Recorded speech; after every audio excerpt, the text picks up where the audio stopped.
अयोध्या में राम मंदिर निर्माण के लिए आयोजित भूमि पूजन से पहले all India Muslim personal law board द्वारा एक विवादित ट्वीट किया गया। हमारे साथ बातचीत करने के लिए all India Muslim personal law board के सदस्य जफर याब जिलानी मौजूद हैं। जिलानी जी, एक बेहद विवादित tweet all India Muslim personal law board द्वारा किया गया है, जिसमें सुप्रीम कोर्ट के वर्डिक्ट को मेजोरिटी अपीजमेंट बताया गया, शर्मनाक बताया गया, इस तरह के शब्दों का प्रयोग किया गया। इस पर क्या कहेंगे? ट्वीट डिलीट हो चुका है, लिहाजा उस पर हम कोई कमेंट करना मुनासिब नहीं समझते। ट्वीट को डिलीट कर दिया गया है। ये जनरल सेक्रेटरी साहब के अप्रूवल के बगैर हो गया था, लिहाजा उन्होंने उसको डिलीट करवा दिया। ट्वीट डिलीट करने में इतना समय क्यों लग गया? क्या आपको लगता है कि काफ़ी कंट्रोवर्सी हो गई थी? ये सब हम अब कमेंट नहीं कर पाएंगे, क्योंकि टेलीफोन से बात हुई। जाहिर है कि कोई यहाँ ट्वीट यहाँ से नहीं होता है। ट्वीट वहाँ पर हमारे जो सेक्रेटरी हैं, ये मालेगांव में, वो उनके ज़िम्मेदारी है ये। वो उसको ट्वीट वगैरह को देखते हैं सब। तब जाहिर है जनरल सेक्रेटरी बैठे हैं वहाँ मुंगेर में, तो उनको बताया गया कि इसमें ट्वीट जो है की लैंग्वेज ठीक नहीं हो, तो उसको उन्होंने कहा होगा वहाँ।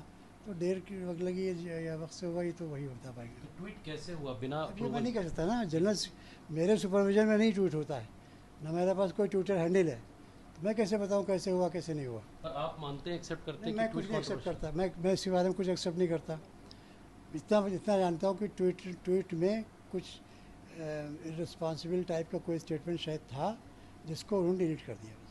मैंने उसको नहीं देखा। हागिया सोफिया मस्जिद का भी जिक्र आप लोगों ने किया है। वो सही है। आया सोफिया मस्जिद का जिक्र बिल्कुल सही है। बैतुल मुक़द्दस का जिक्र भी किया जा सकता है, इसलिए कि 90 साल के बाद उसको मस्जिद में दोबारा माना गया है। बैतुल मुक़द्दस अभी भी उनके कब्ज़े में है। इससे पहले उनके कब्ज़े में चली गई, 90 साल तक रही थी, फिर मुसलमानों ने उस पर कब्ज़ा कर लिया। तो ये सब तो मिसालें ठीक हैं, बिल्कुल, इसमें कोई गलत नहीं।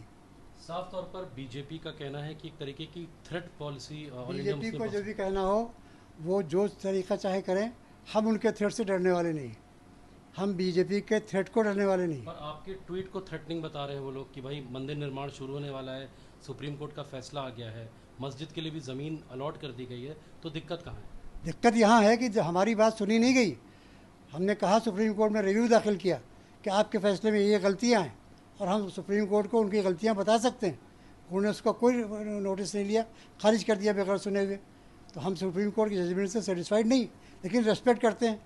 चूँकि लास्ट कोर्ट का जजमेंट है, लिहाजा रेस्पेक्ट कर रहे हैं, इसीलिए वहाँ नहीं गए मौके पर रोकने के लिए उन्हें, वरना जो वो कर सकते थे इसको। सुप्रीम कोर्ट का जजमेंट हो गया, इसीलिए हम वहाँ मौके पर नहीं जा रहे हैं। लेकिन हम अपना जो डिससेटिस्फेक्शन है, जो ग्रीवांस है, उसका इजहार करते रहेंगे। लेकिन शर्मनाक कहना मैं कह रहा हूँ ना, मैं अल्फाज पे जा नहीं सकता। मैंने कभी शर्मनाक नहीं कहा, लिहाजा जो अल्फाज उसमें इस्तेमाल हुए उस पर मैं कमेंट नहीं कर सकता। बट पर्सनली आपको लगता है गलत? मैं पर्सनली क्या बात कहूँ, जिस चीज़ को मैंने दिया नहीं है, उसकी मैं जिम्मेदारी क्यों लूँ। जफर याब जी, जब ये मामला सुप्रीम कोर्ट में पेंडिंग था, पहले भी हमारी कई बार इसको लेकर बातचीत हुई, हमेशा आपकी तरफ से भी कहा जाता था कि सुप्रीम कोर्ट का जो फैसला होगा वो सबको मानना मैं चाहिए। आज भी कह रहा हूँ, मान रहा हूँ, अगर सुप्रीम कोर्ट का फैसला ना होता तो उनकी ये हिम्मत थी कि मस्जिद की जगह पे मंदिर बना लेते। सुप्रीम कोर्ट का जजमेंट ही है जिसकी वजह से मुसलमान खामोश है, तो मान तो रहा हूँ, और क्या करूँगा।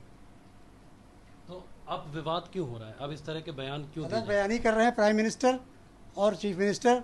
वो कह रहे हैं कि साहब ये सदियों पुराना मामला है, जबकि सुप्रीम कोर्ट की जजमेंट में आ चुका है कि कोई मंदिर को तोड़ के मस्जिद नहीं बनाई गई, वहाँ कोई राम जन्मभूमि मंदिर नहीं था, तो कैसे करें सदियों पुराना। जब वो गलत बयानी करेंगे तो उसके जवाब में तो कहा जाएगा। अगर ऐसा नहीं था, साक्ष्य नहीं था, तो जजमेंट क्यों फेवर में दिया गया? सुप्रीम कोर्ट ने यह भी लिखा है, जो मैं कह रहा हूँ, सुप्रीम कोर्ट ने लिखा है कि वहाँ का कोई साक्ष्य नहीं मिला एएसआई को कि कोई मंदिर तोड़ा गया हो 12वीं सदी से लेकर 16वीं सदी के बीच में। ये सुप्रीम कोर्ट के वर्डिंग्स हैं, तो उसके खिलाफ क्यों बयान दे रहे हैं प्राइम मिनिस्टर। उनको नहीं सुप्रीम कोर्ट के रिस्पेक्ट करना चाहिए।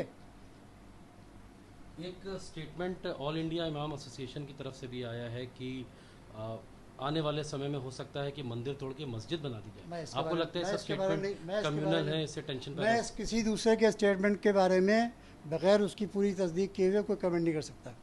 पूरा बयान क्या है मुझे नहीं पता। जिस ट्वीट को all India Muslim personal law board ने डिलीट किया है, उसके बाद एक नया स्टेटमेंट उर्दू में जारी किया गया है। क्या है वो स्टेटमेंट? मुझे नहीं पता, उसमें देखिए क्या है। मेरे पास अभी उसकी कापी नहीं आई। ये सुना है कि जारी हुआ है, जारी पहले हुआ है, कोई पहली बाद में नहीं हुआ है। ये बयान 4 तारीख को जारी हो चुका है, उसी को सुना, ट्वीट पर उन्होंने रख दिया है। तो बयान तो पूरा है, आप लोग उससे पढ़िए।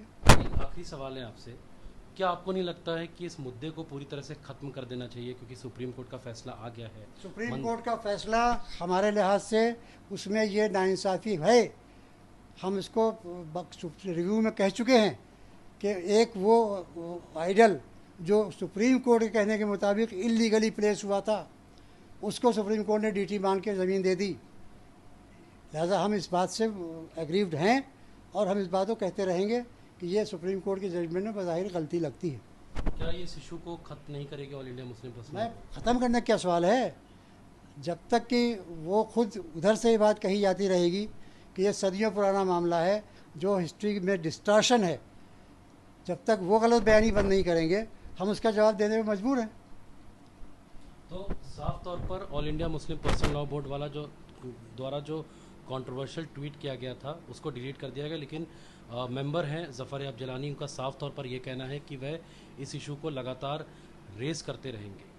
लखनऊ में कैमरा पर्सन संजय सिंह के साथ नीलांशु शुक्ला।